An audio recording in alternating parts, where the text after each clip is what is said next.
Alright, sweet. All right, we are rolling on here.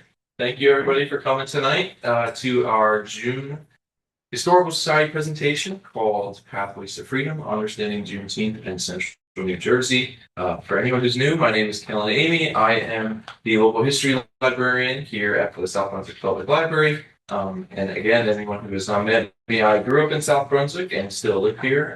Went to school here my whole life, and very happy to be able to come back and help serve our community. And it's been really great so far over the last 5 or so months.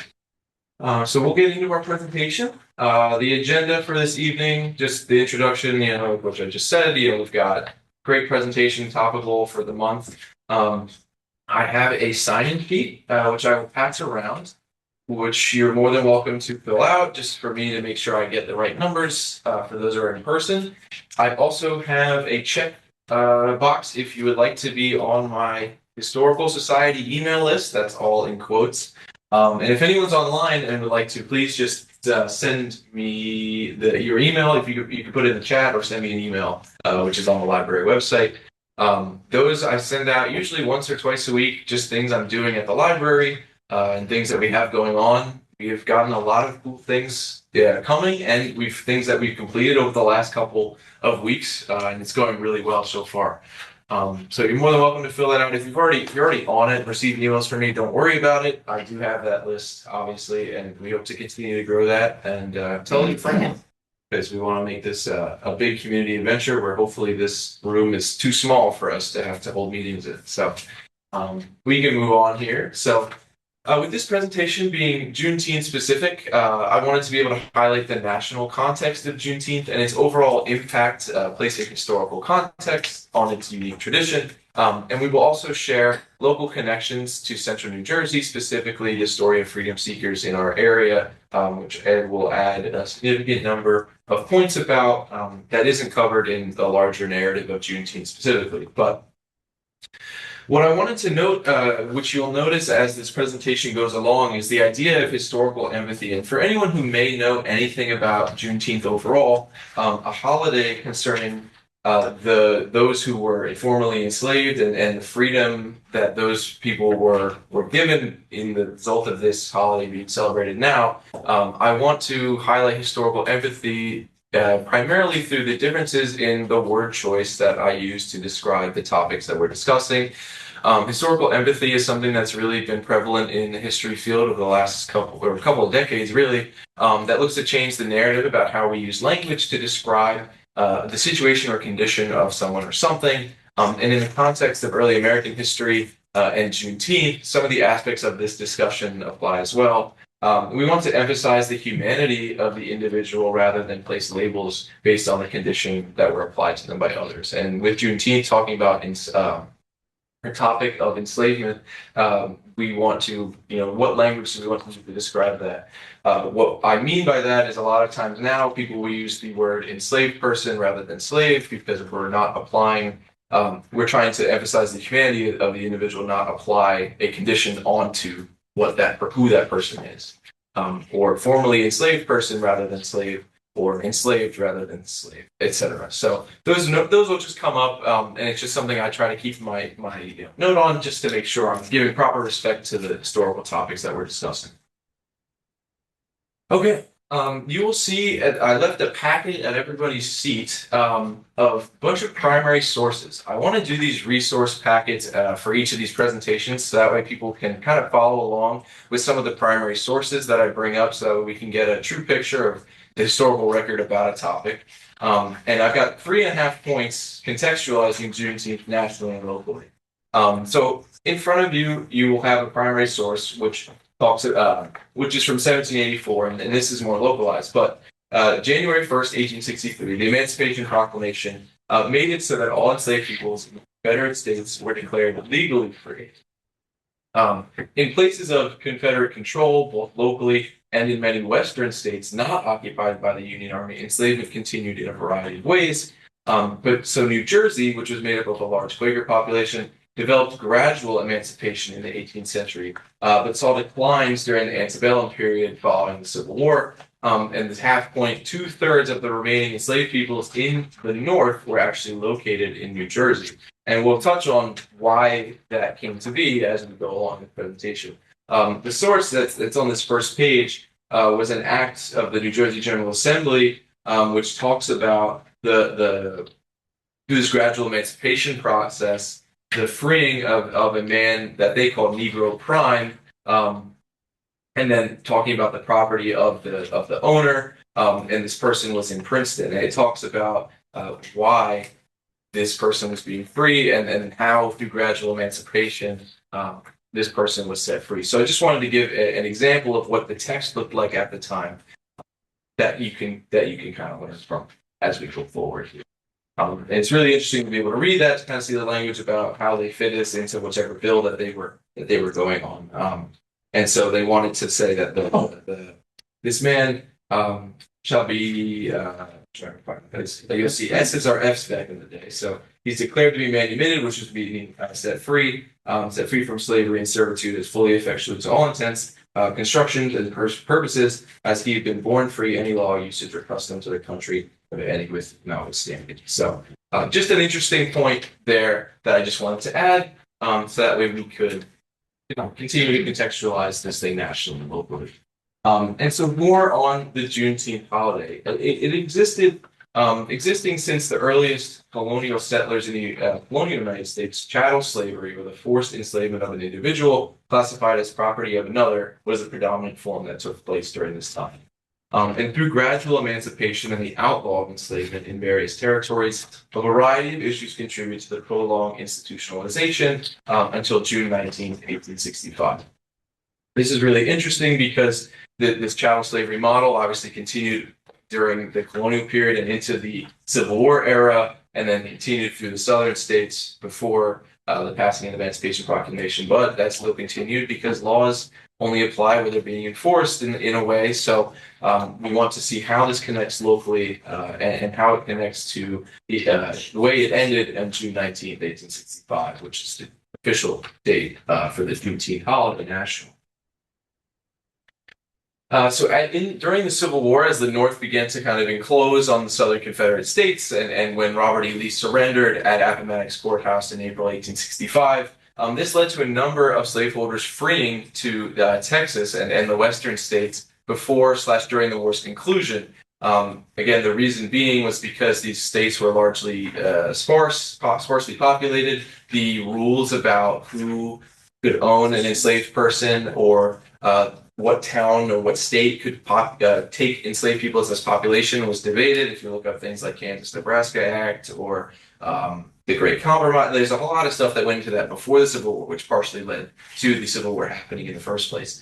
Texas remained largely untouched by the Union Army because of its geographic location as such a large area and Confederate occupation during the end of the war. The second part of the packet shows this map talking about black enslaved people as a percentage of total population in 1860. So right before the start of the war, this percentage, and it's likely that this map may have changed in due to different research because it's supposed to be a little bit older, but it's still current today. But when the Union, they did not feel the need to go into Texas during the middle of the war because of their success, and the Union Army had a plan called the Anaconda Plan, in which they went all the way around the Gulf and up the Mississippi River, while also coming down from the Midwestern states to cut off the South at the Mason-Dixon line, technically in a latitudinal way, but also vertically along the Mississippi River in 1863. So you'll see on this map that if you know anything about Juneteenth, the city of Galveston was pretty predominant in where the Juneteenth holiday was said to have begun, and that coastal region where it's so densely populated, where Galveston is near, is likely contributes to the way this map developed over time. And I would be interested to see how this changed from 1860 to 1865, as you go forward. So what's interesting is we have a guy here named General Gordon Granger, and 2 months after the Civil War, this is where our Juneteenth story really began. He arrived to Galveston, Texas, with 1,800 additional federal troops. At the time, the Confederacy had surrendered, and the Union was doing cleanup and occupation duty. What that really meant was subjective to the generals that were being pretty much put in as territorial governors, and Granger was kind of said to put in this responsibility. He was a career military officer and was born in Kentucky and served in both the Mexican-American War as well as the Civil War. And it was here that Granger occupied the Ashton Villa, the former headquarters of the Confederate Army, and read General Order Number 3. And we have this cool picture of General Granger on the right. And there's a lot of obviously biography about him because of his significance in reading General Order Number 3, which is here printed in the Galveston Daily News. And on this printing in June 21st, obviously June 19th was the official date, but it was printed later. The people are informed that, in accordance with a proclamation from the Executive of the United States, all slaves are free. This involves an absolute equality of personal rights and rights of property between former masters and slaves, and the connection herefore existing between them becomes that between the employer and hired labor. The freedmen are advised to remain at their present homes and work for wages. They are informed that they will not be allowed to collect at military posts and that they will not be supported in idleness either there or elsewhere by order of Major General Granger, and it goes on and on. And so this really was the catalyst for why Juneteenth becomes celebrated today, because at the time, Granger came to Texas being largely cut off from, whether it was communication or because of geographic reasons, the current happenings of the state of the Civil War. Because it was late, it was middle of 1865, and the Union or the Confederacy had surrendered in April, and that's 2 months from June. When he arrived, and obviously the Army knew, but the enslaved peoples probably did not. Oftentimes, the Union Army would arrive in these occupied cities when the Confederates would have left, and oftentimes they would leave the enslaved peoples behind because there was no use in taking people with them, because they had, I guess they felt their property and their personal stature was more important. So when he arrived, it was likely a big scene, and being able to share this news with people who still had felt that they were put under the institution of enslavement was really large. And there's cases of this isolated in the South across the war. There's a lot of really great books that talk about Union armies going into towns and the reaction of those who were left behind, reading this news that they are indeed free, they are not under occupation, they are not being enslaved, etc. And so it's really interesting to know where that came from. And now we have this topic of Jubilee, which is a word often used with the Juneteenth holiday, or sometimes known as Emancipation Day in many Afro-Texan and subsequently African-American communities. At the time, it led to a variety of continuously celebrated songs and parties, sporting events, and homemade fireworks were highlighted in the early celebrations. Throughout the lower South and West, celebrations were thought to rival those of Independence Day. By the 1890s, Juneteenth became more commonly used. The Juneteenth name became more commonly used for these celebrations. What's really interesting too is you saw during the late 19th century, early 20th century, when people come together, they often come together in order to progress as a group. And so these meetings were also representative of free and formerly enslaved people's goals of civic engagement. The right to vote was still in question even after the Civil War, through things like Jim Crow laws and so on. A story that some of us probably also know. And so in order to help further that, if you gather a lot of people together with a common idea, you help promote civic engagement. These gatherings would often be used to enact citizenship rights in the realms of both formal and informal politics. So you're helping build each other up by building a community together. And I feel like this picture on the right is really interesting. This is also from the packet. This is a Juneteenth band from 1900 from the University of North Texas Libraries. And if you ever would like any of these resources sent to you, let me know. I try to save them and put all the citations in these slides so that way you can actually be able to reference them later. So that's a really interesting perspective. And again, there's so much more we could talk about this and continue to, as Juneteenth was something that was and is continuously celebrated over the years. The Juneteenth celebrations continued throughout history with varying historical contexts that applied certain social and cultural trends onto the idea of the holiday at the time. So what could this have been like in the early 1900s during the Jim Crow period, when the reconstruction of the Union was largely kind of like a wet blanket? Like, it was not the South was not given the proper, parameters, and they kind of did what they wanted to do, which is allowed for Jim Crow laws to form at a state level. What did post-war celebration mean as U.S. nationalism grew following World War I and World War II? It's interesting to think about what that could have been like with more African American men serving in the army at the time. What could that have been for those who were maybe descendants of those who were formerly enslaved? What could this have meant during the Civil Rights Movement when we start to see for the first time these movements become contemporary, become modern? It's publicized, and people truly do have the power to get their civil rights and civil liberties recognized on a federal level. And then what does it mean in the 21st century? There's a great historian by the name of Peniel Joseph, who historian of African American history, and I've gotten to see him talk a bunch of times. And he has a great book called The Third Reconstruction, talking about how much progress has been made in the 21st century to kind of reflect on these ideas, but also reconcile in the idea that there are still things that have not been done for those in marginalized communities, and how things like the Black Power movement, et cetera, have led to maybe continuing to the connect to the theme of these Juneteenth holidays and talk about that idea of reconciling with the past while preparing for the future. So Juneteenth was recognized as a federal holiday in 2021, and social awareness has continued to grow. And because of it becoming a federal holiday, you start to see advertisements for Juneteenth being something, and in local communities, it is likely to continue to be celebrated in a variety of ways. So back in the day, there were a number of really interesting ways these were celebrated. On the left, there's a picture of men dressed up as soldiers, whether they were soldiers, I have to check the citation, or whether they were veterans or not.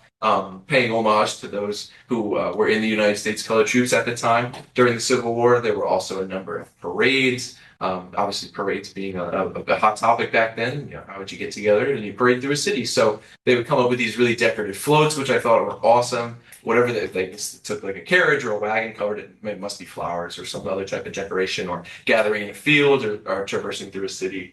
Yeah, that too. It could be anything. And so there's a lot of really great examples of these celebrations over time. So I just think these are really interesting pictures, and being able to show the unity of a community, I think, is really engaging over time. So I think that's always fun to be able to look at and see how things change over time, or maybe they don't change. We still do celebrations today, still do parades, and what does it look like through a colorful camera instead of black and white? So it's just a really interesting way to engage with the past, and be able to look at these celebrations today and see maybe what has changed and what hasn't changed. So we're kind of getting to the local side here, and as one of New Jersey was one of the original colonies, and the county of Middlesex, the population of Black residents grew after the American Revolution to 1,827, according to the 1800 census. And we want to talk about this local connection because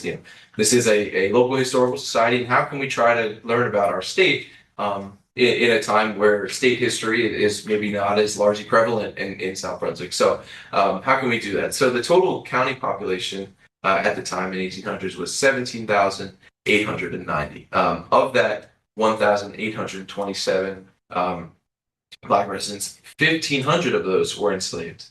There were 263 free Black residents, and all of this information is available on the New Jersey slavery records. In 1798, this idea of gradual emancipation really began with an act respecting slaves, which was passed by the state legislature, which helped lead a statewide gradual emancipation law in 1804. And I think this is the last thing in the put the entirety of this act in there so you can read it. It's interesting because the gradual emancipation process, I think, on paper and then maybe from a outside perspective, sounds like we've accomplished the goal of emancipation. But what it was, I guess, and it really depends on how you look at it, but what it was, at least to me, was a sort of find a way to try to do the least amount as possible over a long period of time. The gradual emancipation process was, over this number of years you can do X, over this number of years you can do the next thing. And the variety of loopholes were included in the law to continue the idea of forced contractual labor or servitude. So it was the same idea of being an indentured servant and you still have to, your wages still go to your property owner per se. So that's something that in New Jersey was prevalent, and which led to New Jersey being a state that took a very long time to fully pass and ratify the emancipation and these amendments. So gradual emancipation really led to an even greater amount of interstate slave trade in New Jersey, and the state legislature continued to add provisions allowing for certain conditions of the if this or this, then it is this. And while few protections were given, the lukewarm stance on emancipation lasted until 1846, and an act to abolish slavery, which was put out in 1848, changed enslaved peoples. This is what I mean. They were now apprentices for life rather than free. That changes the name on paper, but what does that change about the person's living condition? Not a lot, depending on where you are. New Jersey reluctantly ratified the 13th Amendment, the Emancipation Proclamation, on a state level in January 1866. So this is a whole year after, this is a whole 3 years after it was, Lincoln read it out, and states began to ratify it. And then the Civil War ended, and if you were enslaved in New Jersey, you could still be put under that process, or you could still be under forced servitude until 1866. And it was the last northern state to do so. At that time in 1866, there were 16 enslaved people left in New Jersey, and they were now technically legally declared free to those rights and liberties that everyone else was being, at least theoretically, being given. So. That's interesting. The New Jersey state legislature was very frugal in their beliefs, and there's a lot of, because of the various elections that went on, the stance on enslavement in New Jersey really became because of the policy of the state legislatures. Even though being a northern state, they don't automatically always align to the more, I guess, the contemporary term to be progressive states today. They were still very much holding on to those practices back in the 1860s and on the New Jersey level, which is obviously very different than the way New Jersey seems to be today. So now we get to our last question here, which is our South Ward question.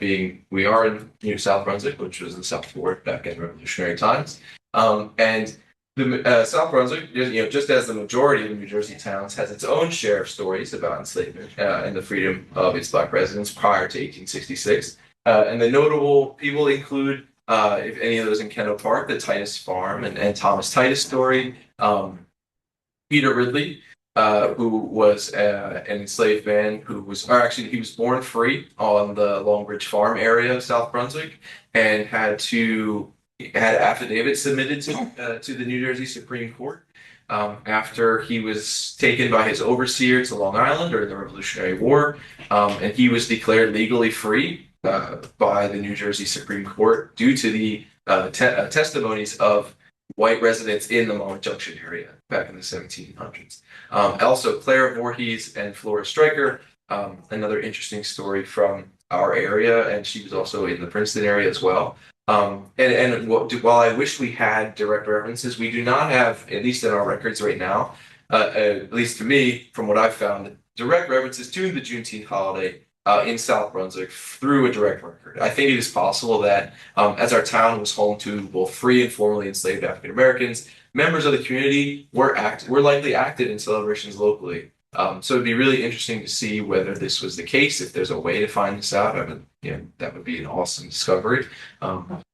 And so I think that kind of leaves the South Ward, the local connection, continue at a finer level of South Brunswick, up for debate. And I think that's the next story. So that's all my part.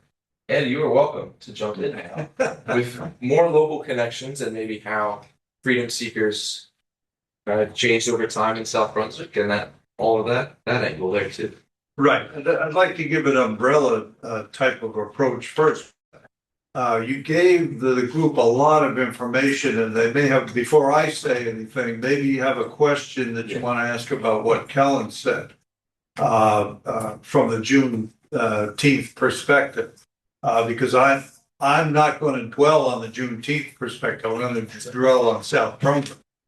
And I'm going to give you statistics about the federal law. the state law? And why slaves in New Jersey have to wait 3 years? It was because just like back when I don't remember if it was a national, like an overarching national law that changed the idea, but it was just like during women's suffrage when the right to vote for women was enacted, states still had to ratify it for it to get put into the Constitution. With the 13th Amendment being put out as a Lincoln's proclamation, the states, I believe, I guess New Jersey was taking this long. It was still up for the states to enact the policy. So I think that's a question I think I probably should continue to research on as to why it took so long. But the thinking of the people, now you have to keep in mind, South Brunswick is an agricultural community. And the dependence on slave labor, it was waning. But there was a tremendous amount of resistance to doing away with it completely. The main concern was not anything about violence, upheaval, the war type thing, the thing that was going on in the South. It wasn't that type of thing. What it was basically economics. And if you freed the slave, this was the slavers thinking now. Okay, if you free the slaves, majority of them are going to instantly be paupers. In other words, if you just free them and you don't have any program or anything as far as giving them a land allotment, giving them financial support, giving them training, education, et cetera, and all that's going to cost money. And the farmers of South Brunswick are not for that. You got to keep in mind that for most of this time, and I'm doing this research on the 1800 to 1825 time period, we were staunchly conservative and staunchly federalist. And the old traditions are not going to be shoved aside so that new ideas can come in. People here are going to hold on to their old traditions. They're going to vote a certain way. They're going to have a perception that is religious based, et cetera, et cetera. So they're not open to the idea of freeing the slaves. They're going to be resistant, a lot of people here, all the way up to the 1846, 1847, 1848. So the people here and in many parts of the state will be dragging their heels as far as emancipation is concerned. This is not a Quaker area. It's not an emancipation area. Where this wasn't the thrust of people's thinking in this region. So with that in mind, it explains why things took a little bit longer. And for New Jersey, if you compare it to all the other states on the Northeast and so forth, we're dragging our heels.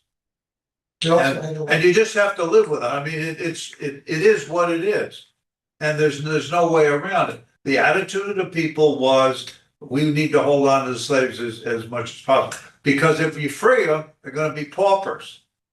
And here's another worry too. You're going to have people freeing and moving somewhere. And wherever freed slaves move, the thinking was they're going to be on the poorhouse rolls. And somebody's going to have to support them.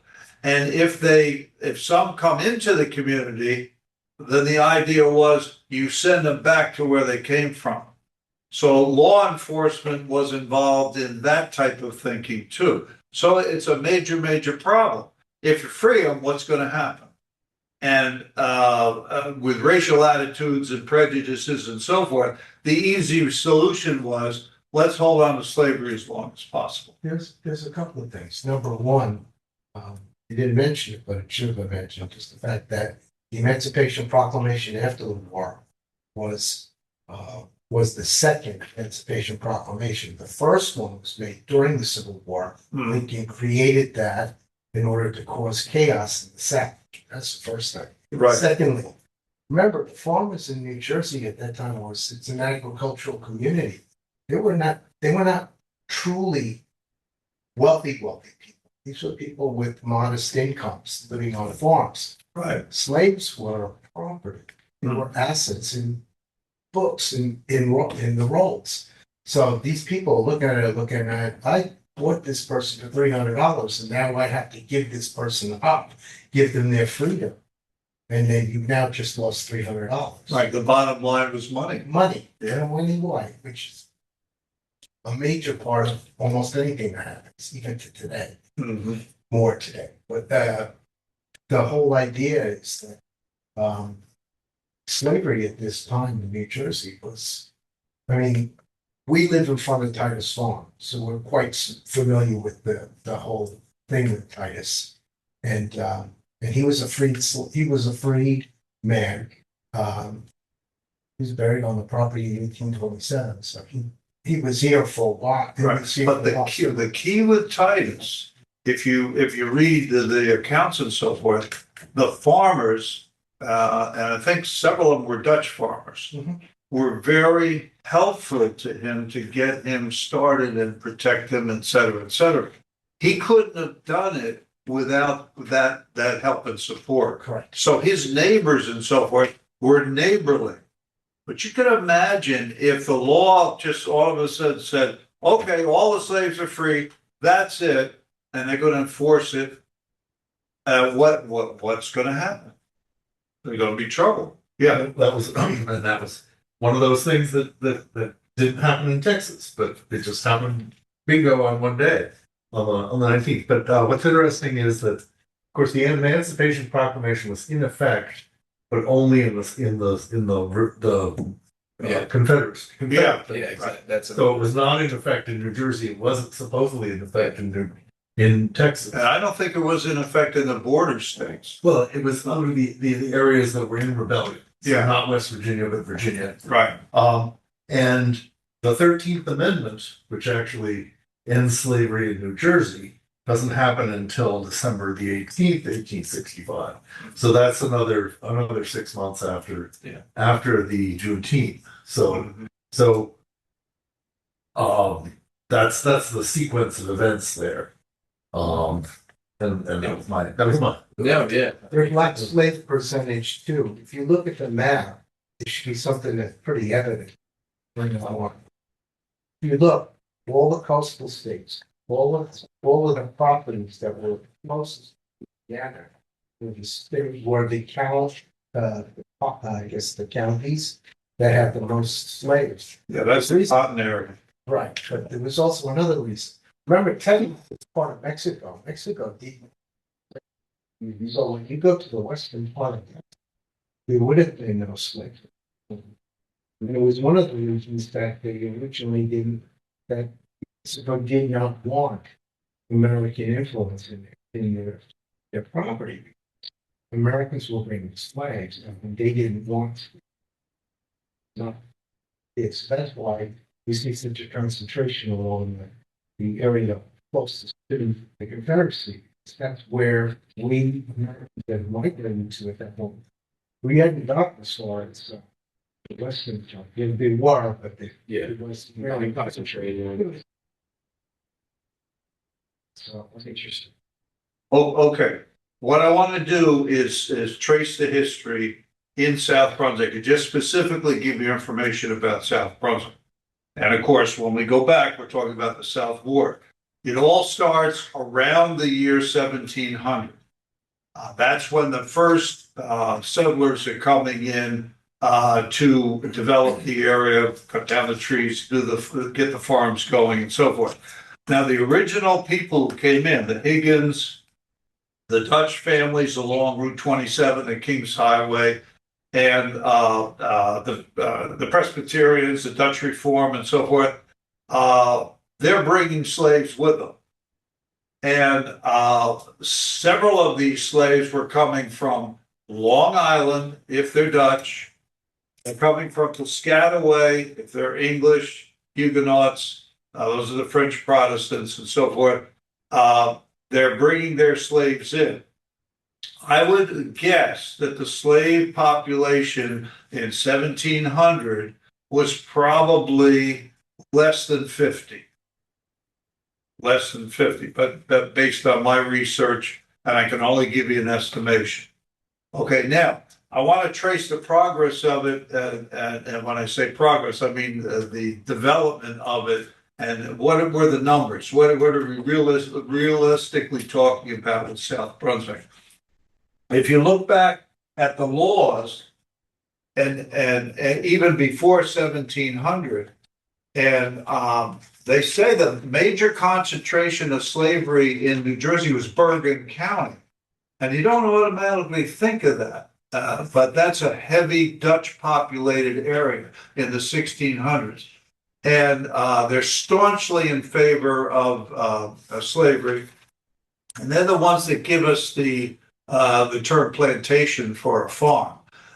We tend to think of plantation as a Southern term, but plantation was used all over the place. And we tend to associate plantation with slavery. If you were talking about South Brunswick, the large farms had to do with wealthy people. And so when you have the Lawrence family, they have the largest number of slaves, and they come in the early 1700s. So you're talking about at least 40 slaves for one plantation, and that's 1,000 acres plus. John Wetherell did not have that many slaves. I'm guessing he had around 20 slaves, maybe a few more than that. The Higgins family, they had several slaves, but I can't give you an exact number. He was on both sides of the border with the Route 27 thing. But those were the three largest landowners, and I would guess that they had the largest number of slaves. Now, the other farmers who, let's say, had from, let's say, 10, 20 acres up to 200, 300, 400 acres, they would be able to afford as many slaves as they could because they needed the labor force. The Dean's family, the McDowells. So that gives you a ballpark figure of the slavers and how many slaves they would have. So we go from around 40 for the largest to 1 or 2 for the smallest number of slaves that a family would own. Okay, the Van Dykes on both sides of South Brunswick, they would have several slaves, probably between 10 and 20. Okay, so when we're dealing with the slavery, it's going to mushroom as the people move in. And to give you an idea, back in the 1600s, one of the laws was they were giving land to those people who took on slaves. And let me quote this. New Jersey's earliest constitution, the concessions granted to every colonist 75 acres of land for every slave acquired. Now, 75 acres of land to us today is a big deal. Well, back then it was a big deal too, especially if you're a poor farmer coming in. And they would give you that amount of land if you took on a slave. So they were encouraging slavery, and the farmers were taking advantage of that. Take on, I mean, they had a slave and they were given the land? Or No. they were given a slave For every slave acquired. So in other words, if they were going to take on a slave, they could get 75 more acres of land. And that was because, I mean, let's face it, back then in the 1600s, there wasn't a lot of population. Yeah. So I wanted people to have larger farms so they could collect. Right. I mean, you can't collect taxes, or you can't collect much taxes over a person who doesn't have much money to give you. Correct. But if he's got 75 acres and a slave, then he's got. Yeah. And that was in 1664, 1665. So we're talking about real early. That's before settlers came into the South Brunswick area. So were they- 60 acres for every slave acquired in the following year, and 45 acres in 1667, and 30 acres in, for every slave in 1668. So this was really endorsed by England. Oh, yeah, King. Yeah. sure, sure. Does everybody know how slavery started in the New World? I mean, we go back, I mean, slavery was an institution ever since Columbus' time. So you're talking about, if you round it off to 1500, and you have slaves in the New World. Now they know that the thing, they tried Native Americans and it didn't work. A lot of the Native Americans just committed suicide, ran away, whatever the case may be. The Africans were easily identifiable, and that's why slavery took on the African triangular trade, that whole business. But it was the Pope who sanctioned slavery for Portugal and Spain. That's how slavery got into the New World. And from there, as everybody was developing their colonies in the New World, they were taking on, well, if they're doing it, we're doing it, et cetera, et cetera. And the thing was, it was very difficult to get people from Europe to come over to the New World. In all the places, England, Scotland, Wales, Ireland, and so forth. And so there were all sorts of gimmicks and ways and so forth that they could get people to come over here. The indentured plan. Okay. And that was temporary slavery. You worked for so many years. One of the things I did research on was quite interesting, was the convict plan, where they would empty the jails in England and you'd come over here and you would be a slave for a certain number of years, 10, 15 years. They had them working in the copper mine over here on the other side of the road. And the farmers were taking them too. The thing about the convicts was they were much less expensive than the Africans were and the indentures were. So that people were taking the convicts. The only problem with the convicts was they had the highest rate of running away. So, because they were all already on that wrong side of the law, so they knew some things. They were streetwise.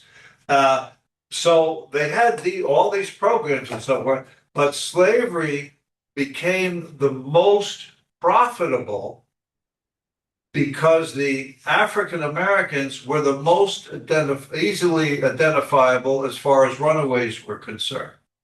And so therefore, then you had bounty hunters, you had the whole system of, if they ran away, let's go get them and bring them back, that type of thing.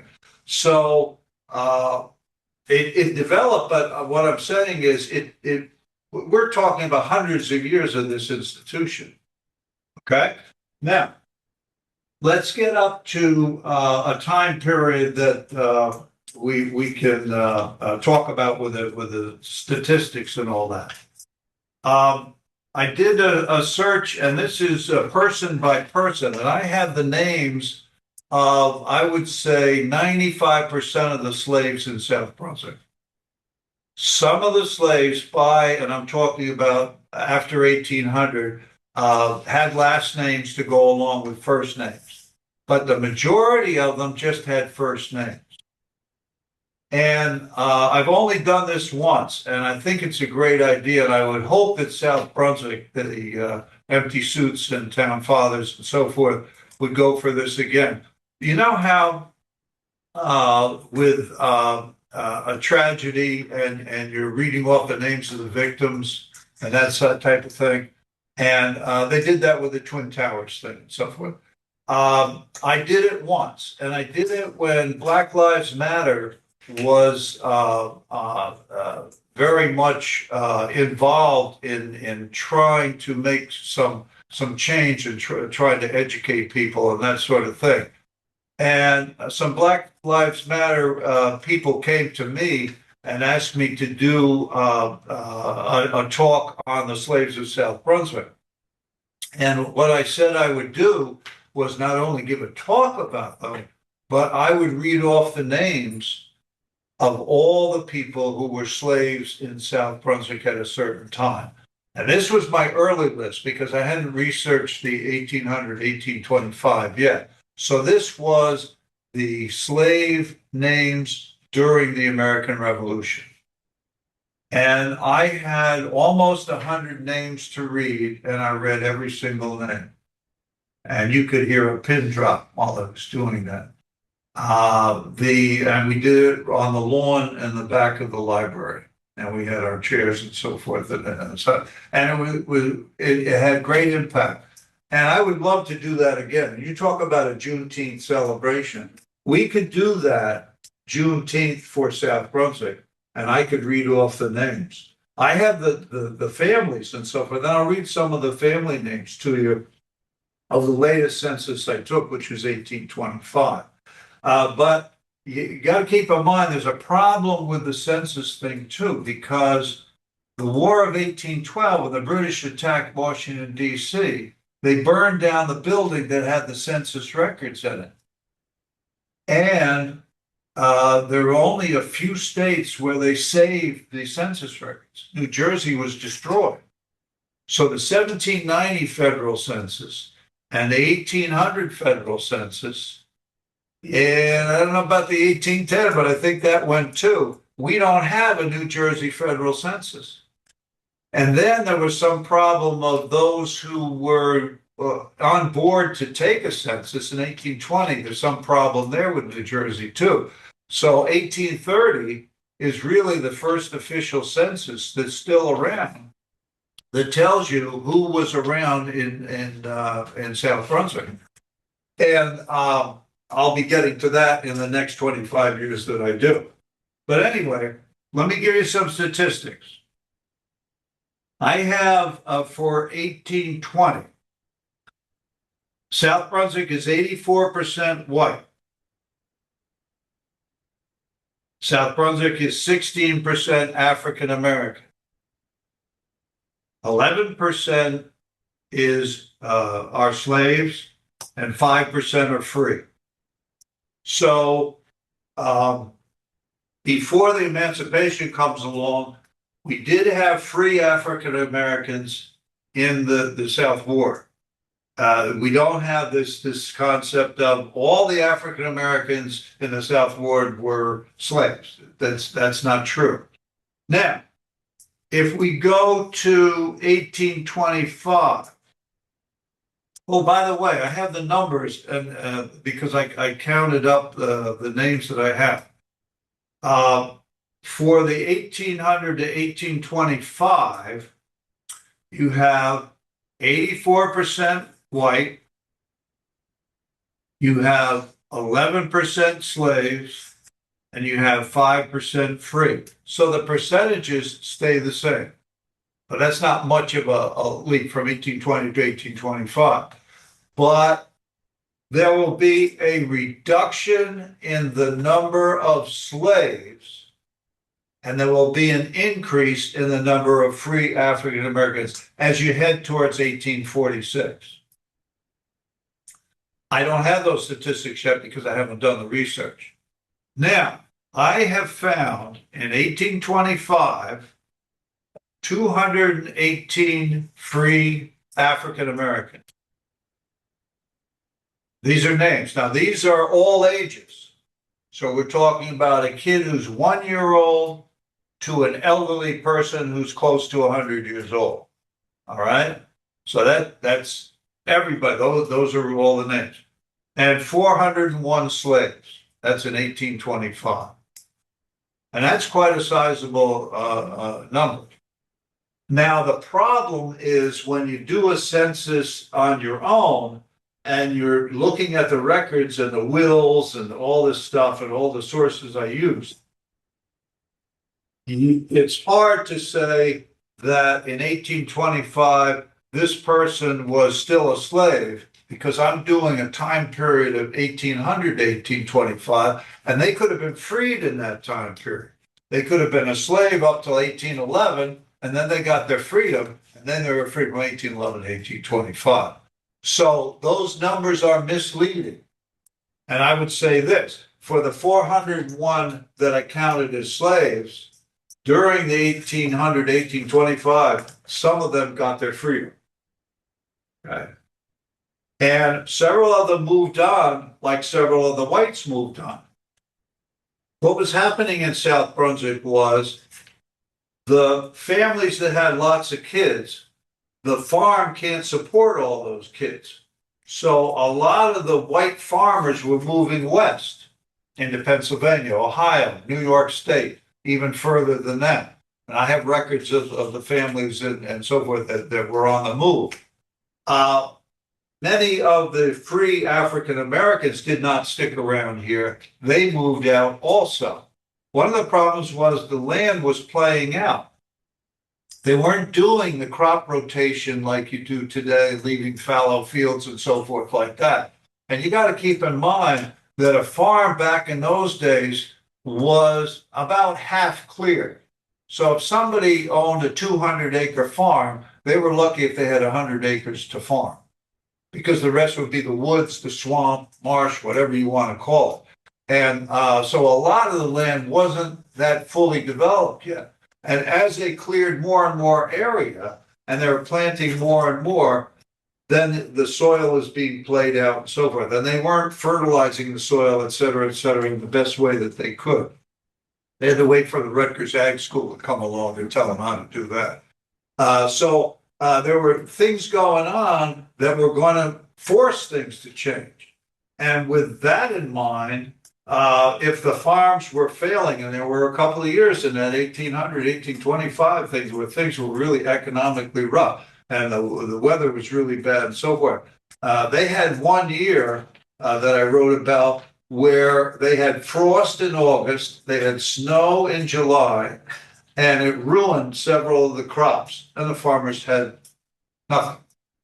And they lost out that year. And debt and the farms going under economically, that was rough. Then we didn't touch on the Van Sickle thing. No. Right? And I did want to mention that towards the end. But basically what I'm saying is things were sort of stagnant up to the 1845, 1846 in South Ward. So the percentages that I gave you are probably not too much changed from 1825 to, let's say, 1845 in that 20-year period. All I'm conjecturing is that there were more people being freed, and so there were fewer slaves. But one of the reasons for the fewer slaves was it wasn't economically feasible to keep the slaves. And so it wasn't out of goodness of heart, like somebody who fills out their will, like Aaron Dean, and his favorite slave gets freedom and an acre over off a major road. And that was rare. Most cases, the slave for one of the families, like the McDowells, the Wetherells, the Deans, in the will, the slave would then be assigned to one of the offspring of the person who's filling out the will. And so it was slavery for life, and they did not get their freedom. That was a case over and over again.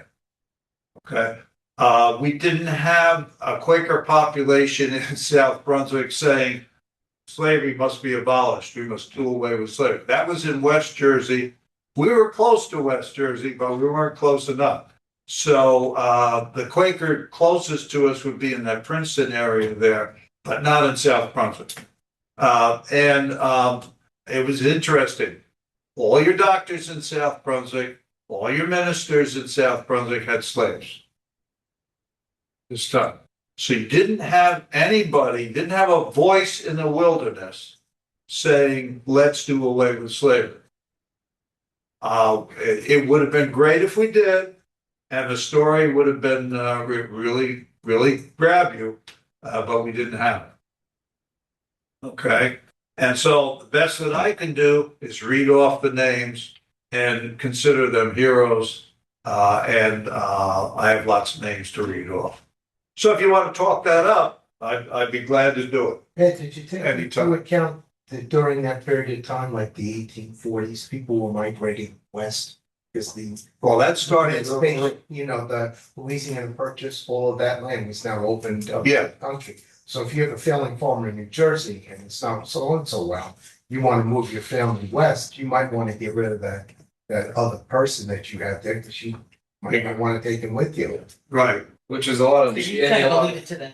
yeah, and a lot of the incentive then too, because of the new territories being opened, was the trying to make it equal of like, can we have the whole Kansas Nebraska thing, and then the latitude right before you get to Illinois, like that whole issue of after a certain point, what are the northern states? Are they going to be free? Are they going to be not free? So if they are feel like they have to migrate out there, and their bounty will be more fruitful in farming and things like that, or the government has some incentive, yeah, it would make sense to leave someone behind. And there was a lot of migration back Yeah. at that period of time. Yeah. Because the and, government was giving land. Right. Yeah, yes. and we had a committee for the poor. That was established in colonial times. And, there was a religious bent to it, you know, charity to the poor. Basically, that was to help widows out. And when the breadwinner died and the widow was left with the kids and so forth like that. But it was also for paupers. It was also for freed slaves.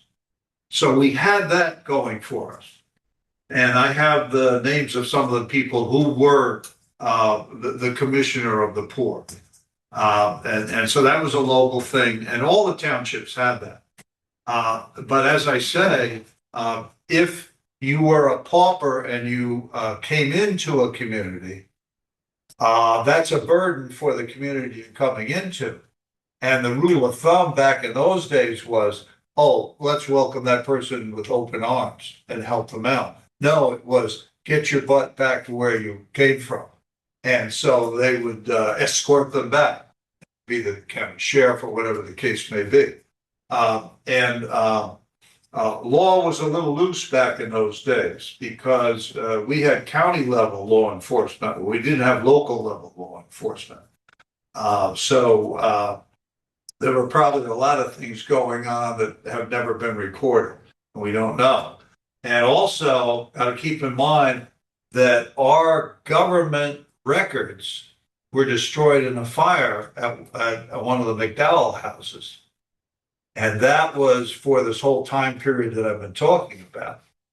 And so we don't know who a lot of the freeholders were. We don't know about all the offices that they had in South Brunswick and so forth. All those records were destroyed in the fire, just like the 1812 thing on a state level. Yeah. Okay. What we do have, though, that's interesting, and I referenced it. There's a great map, the New Jersey Slavery Records, which Rutgers came out with at some point in the not so distant past. A great resource that actually has some references to South Brunswick in it, which is nice because this lack of resources in our overall community history. Our overall community history is tough, and so when we get to someplace here where we have both the Titus Farm, if you look at the screen, the Titus Farm area and the South Brunswick area.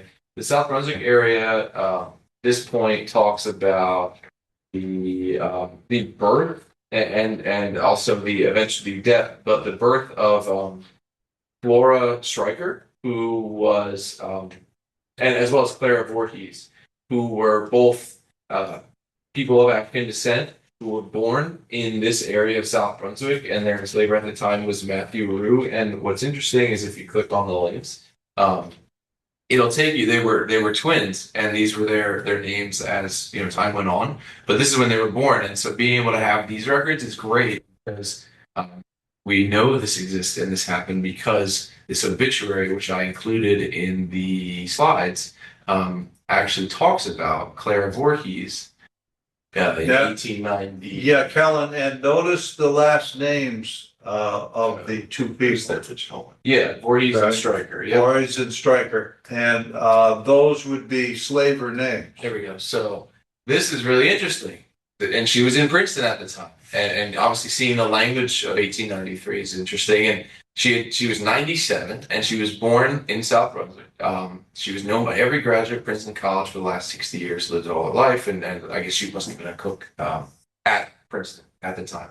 So being able to have any record of people like this that is still existing, and that the people in this records, the New Jersey slavery records, were able to put this together is very interesting. And obviously that ties into the eventual, all the other names that Ed mentioned. But the other one that some of us know, the Titus Farm idea of Thomas Titus, Sarah Tenbrook Titus. There's their enslaved being Georges Beekman, another local name. We go here, and this talks about, this is the manumission of Thomas Titus, as well as Sarah. And there's the link to the sign that's in town. And when you go to the manumission of Thomas Titus from 1818, you can actually look at the document where he was written to be set free, which I think is really interesting. And obviously these are things, I wish we had the originals of these, but this is beyond our level of interest. But the fact that we do have these is really important. And I think the Juneteenth story, to connect back to that, it'd be interesting to know if we had records somehow that maybe if Thomas Titus, being a independent landowner of African descent, maybe his property could have been a place where people could have gathered if their neighbors had felt it was appropriate to do so for those who were enslaved following the Juneteenth holiday. So I think that would just be something to consider. That would be an interesting story if that was ever uncoverable. Yeah, I think the Titus family was involved with the AME church over there on the old road. Yep. And that was part of the Underground Railroad. Yep. So that would be a good connection. It's a really interesting story, and I wish we had more that told that story of South Brunswick. And obviously we can really go off the state level and the national level, and with this holiday still being pretty young, I think just being able to contextualize that and learn about how it came to be and how the institution of slavery impacted that holiday is something that I think we covered. But that's kind of everything on my end. Is there anything else? Okay, yeah, I wanted to give you some names. I do genealogy on the side too, and it's interesting that with the PBS program where they're tracing back, and people are amazed that they find all this information and so forth. These are some of the names, and most of these people, like most of the settlers' names, they're not around anymore. The Wetheralls are long gone, so this involves for everybody. But the Van Teen or Van Tyne, that's a name that crops up in the African American ledgers. And David Van Tyne and his wife Jane had 5 kids. To carry on the Van Tyne tradition. We have Scipio Tinbrook. That's a very interesting name, Scipio Tinbrook. He also had 5 children. His wife's name was Lydia. Thomas Valentine and Margaret Duke. They had 4 children, and there were several other Valentines also. There was an Anthony Skank or Shank, and a James Scott, and Andrew Stockton, George Stockton, William Stockton, Philip Strotter. These were all married free African Americans. Then we get to Ridley, Hezekiah Ridley, Samuel Ridley, his wife Susanna. They had 4 children. Will Ridley, I believe that was Black Will. And he was pretty well known at the time. Then we have a William Quick.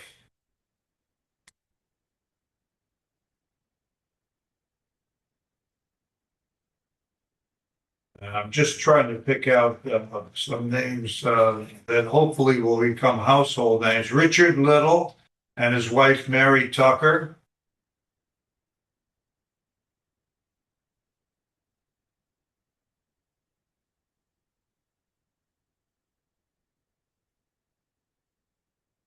Come on.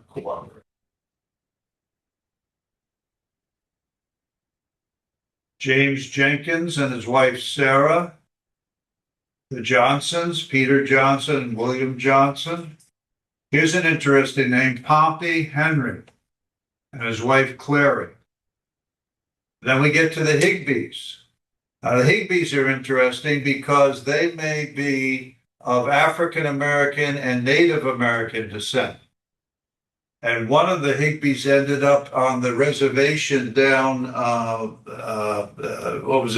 Brotherton, down by the Andrews Air Force Base. And that was the last of the Lenni Lenape in New Jersey. And when they sold that, then the Lenni Lenape moved out to Ohio, Pennsylvania, and New York. But the Higbee family was quite large. There were a couple of free African Americans with the last name of Higgins. There were some Gulicks. And let's see what else we got here. I'm going to type this all up for everybody. It's just that I'm not ready to do it yet. We have an Eve Voorhees who married Abraham Cooper. There's that Voorhees name again. And we have Samuel Addis. And we have Alfred Scudder Bean. So that's just a sampling of the names of some So of them. that you're getting this from the census data? This is from the wills. This is from the tax rolls. This is from all the sources that you see in the archive thing before Kellen took it apart, put it back together again. They talked about what their occupation was, at least the head of household, in any of those documents? No, no. The general consensus is they're into farming. But that's not necessarily for everybody, but that's what they did around here in South Brunswick.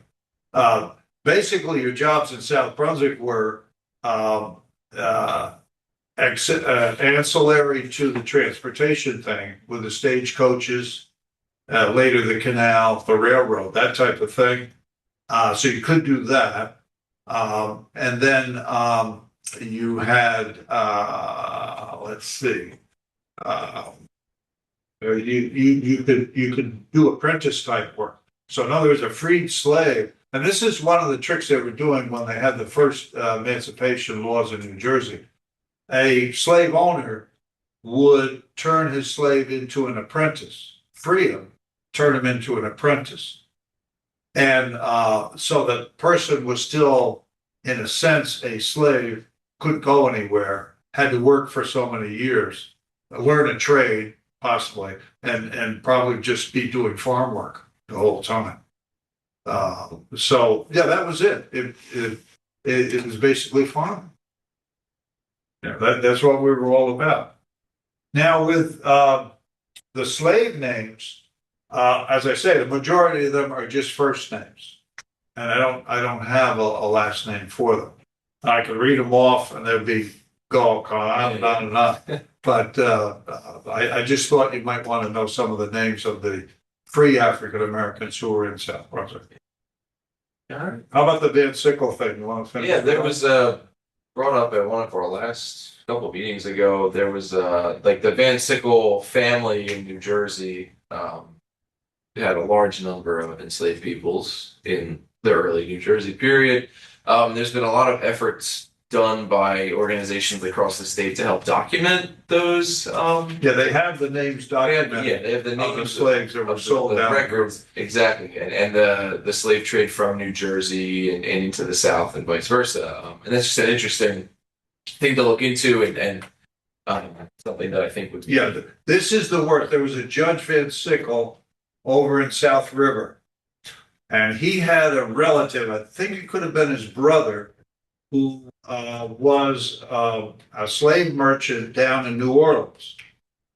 And the brother gave Van Sickle the idea, hey, it's around the time that people can't afford to have slaves anymore. Let's talk to those farmers and get them to sell their slaves to us.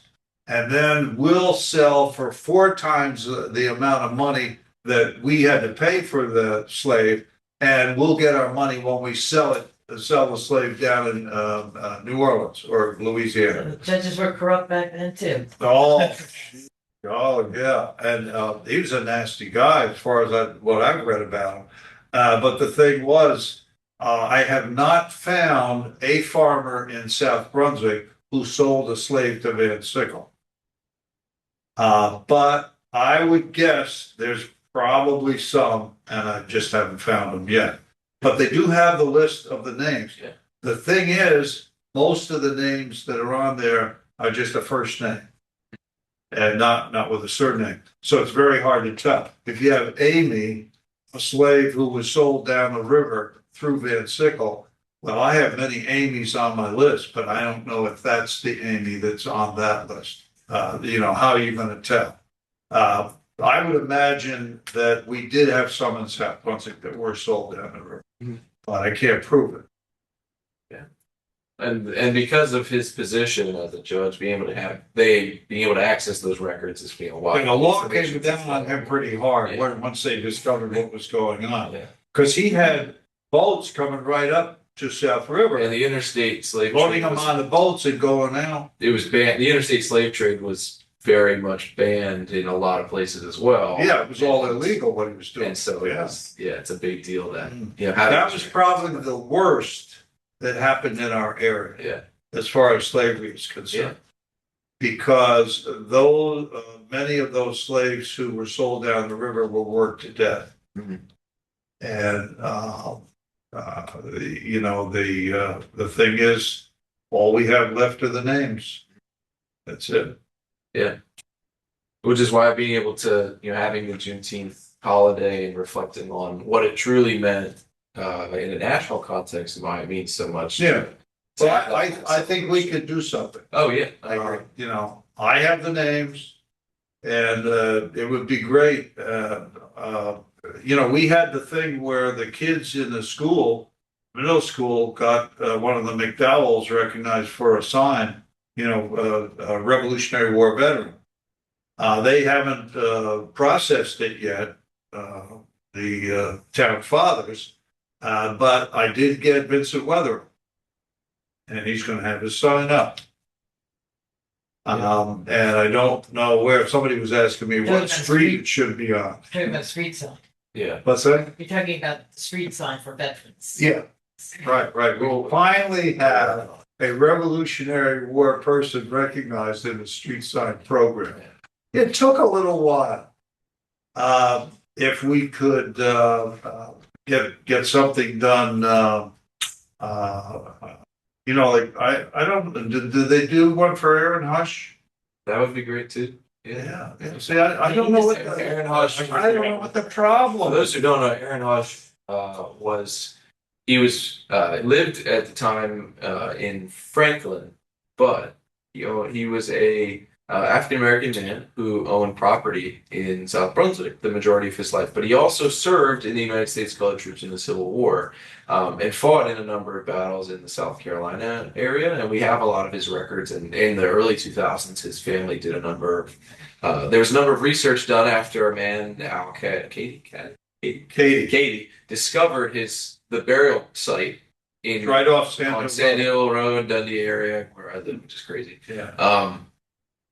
Discover the headstones and things like that. So a big effort was put into help share his story, and so that would be another, great. And then it's a topical story because he was there in 1864, and then in 1865, and then we have a copy of his discharge petition, which is really, really, really, But he really couldn't awesome. serve in New Jersey. He had to serve in Pennsylvania.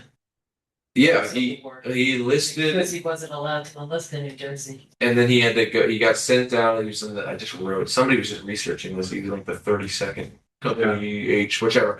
But that's another thing. But if anyone has any other questions, we'd be happy to answer them. We also have a number of things happening around the area.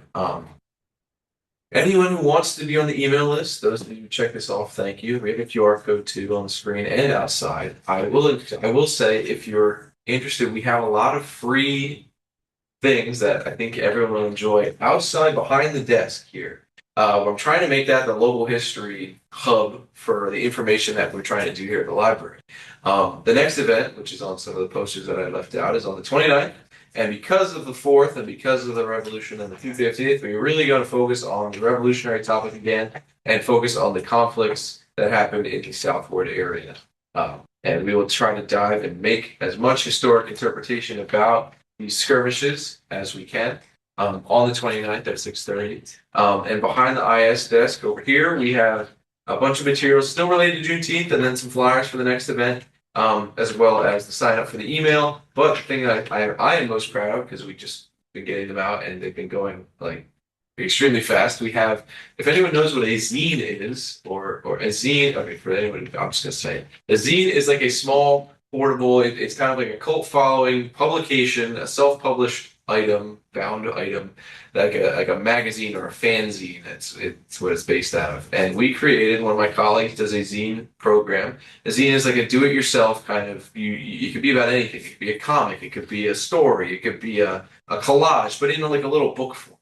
We wanted to make South Brunswick zines that related to a postcard collection that we have here in the archives. We were able to come up with 4 zines, one for Deans, Dayton, Kingston, and Monmouth Junction. Because these historic postcards from the one collection in the archives had enough material about these neighborhoods, we wanted to make something that's totally free. You can take it. Please take them when you leave. Take your neighborhood zine. Kendall Park, unfortunately, is too new of a neighborhood to have older postcards, but we will get something done that can be put out. There's a little display. It's on the screen. It's tiny, but it's out there behind the desk. Please take one, and it's got pictures of the postcards, and then we talk about the history of try to describe the history of what's in the image. And then there's a bunch of other handouts, and those are going to get rotated throughout the month. I have the flyers up for these events as the months go on. July is our next one for a while. August, because it's National Night Out. We're taking a break. Ed and I will be at National Night Out with a fun game, not a game, an activity that all ages can participate in. I'll share with you with that later. That's history related and community related. Yeah. It's okay. It developed this week. Something that's coming up, but then also too related to our historical society events, I will put out, I'm calling it the primary source of the month. Primary sources are sources from the time that they existed.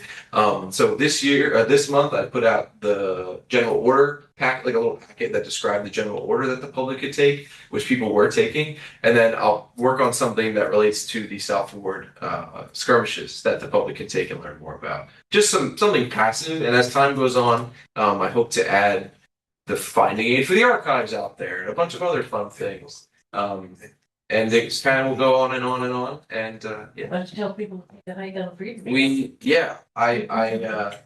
We had, I didn't put any pictures in, but for those of you who know where the Freedom Trail section of Monmouth Junction, that whole slash of paved pathway, we meaning myself and Terry and the other Historical Preservation Commission commission members have worked on over the last 5 months, I guess. Yeah. Seems longer. It seems well, it was long before I got here, but we were able to create 6 pieces of interpretive signage that have been installed by Public Works, and then further, I installed the posters into the signs this morning that relate to South Brunswick's revolutionary history from 1775 to 1778. If you have a bicycle or feel like walking the whole thing, you're more than welcome to. But if you start in the Monmouth Junction parking lot, we have these little lectern signs that come out, and you will be able to follow that history along the Freedom Trail that references in chronological order the events that we feel are most notable from South Brunswick during the Revolutionary period that involved Dayton's and Deans and Kingston and current day Kendall Park. While the signs obviously aren't located in the places where the event happened, we wanted to do this on the Freedom Trail. One, because we had to get a lot of approval to do these things, and township property is easy, and a collective area where you can go along a line and read a story. We thought it was the best idea for that. There's a lot more plans about what we want to do going forward and what other stories we want to highlight. We actually, our meeting last month talked about that. And that's been really cool to be able to get that project Done. There's a QR code on those signs and on the local history section of the South Brunswick Library website. If you don't want to walk the whole thing, the signs are all viewable online and the text is all viewable online, so you can look at them on your computer phone if you wanted to. So, Where exactly do you store this? okay. Right off Ridge I Road. gotcha. Do you know where the fire station is? Which fire station? The one, what is that? That's Monmouth Junction, the Monmouth Junction. So Fire here, Station. if you look at railroad tracks. look at the screen. Oh, I don't know where, do you know where Walnut Street is and Ridge Road? Murphy Street. Just go down Look New it up. Road. Yes. Go east on New Road. There you You go. cross Route 1, New Road. You know where Murphy's funeral home is? Murphy's? On you does it. No. New Road, Ridge Road. You. bring up a map. Yeah, That got sounds it. like a great idea. Here. Yeah, just, you know, I Okay, just turn say to left. trail. So- Beyond there. Go. Oh, there you go. Do you ever go to the senior center? Yes. Okay, it's not very far from the senior center, So- that's good news. Mass is where we are. Okay, here we go. Mass is where we are. So take us to the senior center, Senior center's right here, right there. 522. Going towards Target. Well, don't go too far. I know. You're gonna make a left on the Ridge Road. Okay. Jug handle. There's the Freedom Trail. That sign, It's right that's there. the Freedom Trail. As soon as you pass the fire station on your left. Okay. Yep. The next thing you're gonna see is the Freedom Trail. Okay. There's a sign that says Freedom Trail parking, and it's on Google Maps. But there's parking right here, and the Freedom Trail runs all the way to Almost To Kingston. almost it goes all Dow the way. Jones, the back of Dow Jones facility. Yeah. About 4.9. across the river. So there's. Freedom Trail should never end. About Should be forever. yeah. But this is what this is the whole thing. Out and back, so it's out and back. But does it go, when you cross Stouts? Yes. Are the placards beyond that? Yes, Yes, look, there's look. two at the end. Oh, Yeah. So the whole thing. We have two in the beginning, Okay. one at New Road, one at Stouts, and two at the end. You're really making us walk the whole thing. And but the reason Out and back is 4.9 miles, so if you just out and back. Yeah, we want healthy people. and the reason we're very excited that this is the way this is located is because sometimes people will just do the Stouts Lane side, some people will just do the New Road side. So it's nice to be able to have something that you can read at all times. And if you scan the QR code on the thing, it'll take you to our local history page, which will then, when you click visit, will take you to this map. And you can learn about each of the signs from your phone if you don't want to do the whole thing.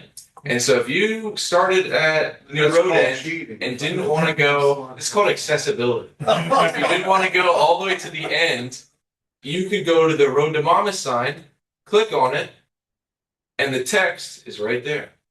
And if you wanted to see the map up close, you could click there, and it'll load, and you're good. You can do it in sections as well. There's Yeah. small little parking areas, one off the steps Exactly. at the PSE&G substation. Yeah. There's another one off of. And there's New Road. eateries nearby too. So you could But the start. biggest parking lot is the You one. could do off this the- section and stop. You could do this section and go back. But you can park here and you can park here. Kellen, can you send those to others? Huh? The ones that are on the site, can you send them to other people? Oh yeah, the link. Yeah, it can be shared. Oh yeah, that's all shareable. But it's just we're looking to get a more township Yeah, you wide wanna spread recognition the of word. this. So tell your friends the parking lot's pretty large, and there will be a metal state historic marker that will go there. Hopefully sometime later this year that talks about Longbridge Farm that the library submitted and got, and others submitted and got. Granted from the That's gonna state. come with a lot of media coverage. I hope so. Okay. I hope so. We want whole We name. deserve Yeah, it. keep your fingers But crossed. that's Only if you're playing the drums. that's all this stuff. That's everything on my end. And thank you to everybody who's online still. I appreciate your patience and hanging in there. And feel free to send me an email if there's anything that you had a question about or whatever. I'm going to stop recording for the time being. So what day is